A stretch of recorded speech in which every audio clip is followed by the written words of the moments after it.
હું છું કૃપાલાલ. ખબર ગુજરાતમાં આપ સૌનું સ્વાગત છે.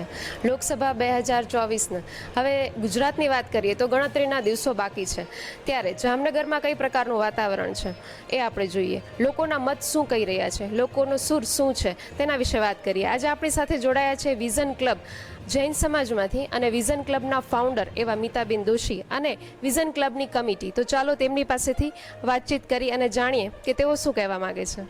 ખબર ગુજરાતમાં આપનું સ્વાગત છે. મીતાબેન, વાત કરીએ કે જામનગરની, તો જામનગરમાં જોઈએ તો પૂનમબેન મેડમ છેલ્લી 2 ટર્મથી છે, ત્યારે હવે આ ત્રીજી વખત પણ એમણે ઉમેદવારી નોંધાવી છે. ત્યારે એક મહિલા તરીકે આપ જામનગરમાં કઈ રીતને શું ફીલ કરો છો અને જામનગરને તમે ક્યાં જુઓ છો? એક મહિલા તરીકે જે પૂનમબેનની અત્યારે જે જગ્યા છે તો એ બધાને ખબર જ છે અને બધા પ્રબુદ્ધ નાગરિક છે, બુદ્ધિશાળી છે, એટલે જુઓ છો કે કેટલો જામનગરનો વિકાસ થયો છે.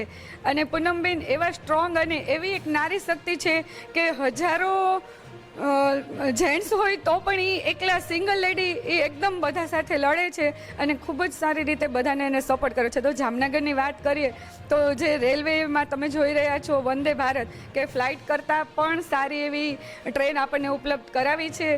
દ્વારકાનું લઈ લઈએ તો હમણાં જે સેતુ આપણને કરાવ્યો તો એ પણ ખૂબ જ છે. તો એવા તો કેટલા કામો છે કે જે પૂનમબેન જે જગ્યાએ એને કરે છે તો એ ખૂબ જ આવકારદાયક છે અને ખૂબ જ વખાણવા જેવા છે. તો આપણે બધા ખૂબ જ પૂનમબેનને 100% સપોર્ટ કરવાનો છે. એવું નહીં કે 70% વિજેતા નહીં, 100% બધાએ વોટિંગ કરવું જ છે અને કરવાનું જ છે.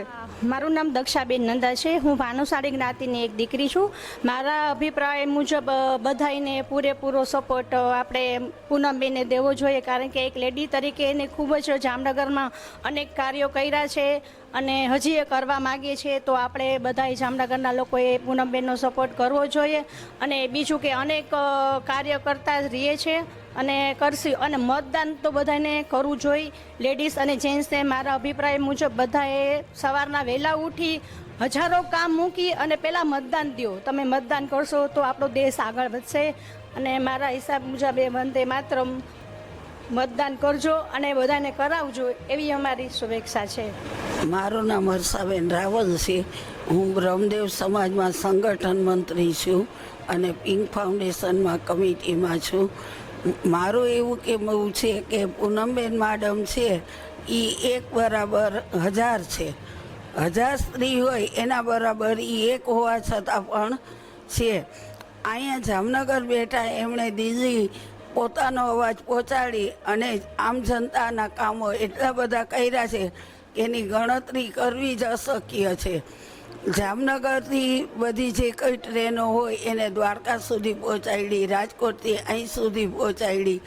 અત્યારે સૌથી મોટામાં મોટો પુલ, બ્રિજ અમને જામનગરને મળી રહ્યો છે.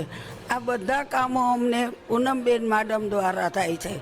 અને એક હાજારની દીકરી તરીકે અમે ગૌરવ અનુભવી છીએ કે મોદી સાહેબે જે પૂનમબેન માટે ત્રીજી વખત આ જવાબદારી આપી છે અને એને અમે 5 લાખની લીડ આપી અને જીતે એવી અમારી શુભેચ્છા છે.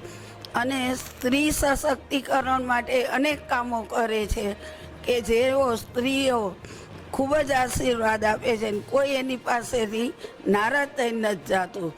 અનેક યોજનાઓ છે એમાં પણ એ મદદ કરે છે. સ્ત્રીઓ માટે ખૂબ જ યોજનામાં કામ કરે છે. પૂનમબેન એટલે આઝાદની દીકરી છે અને આઝાદનું ગૌરવ છે. વંદે માતરમ, ભારત માતા કી જય. મારું નામ યોગિતા મસરાણી છે. મારું એટલું જ કહેવું છે કે બધાએ મત કરવો જોઈએ.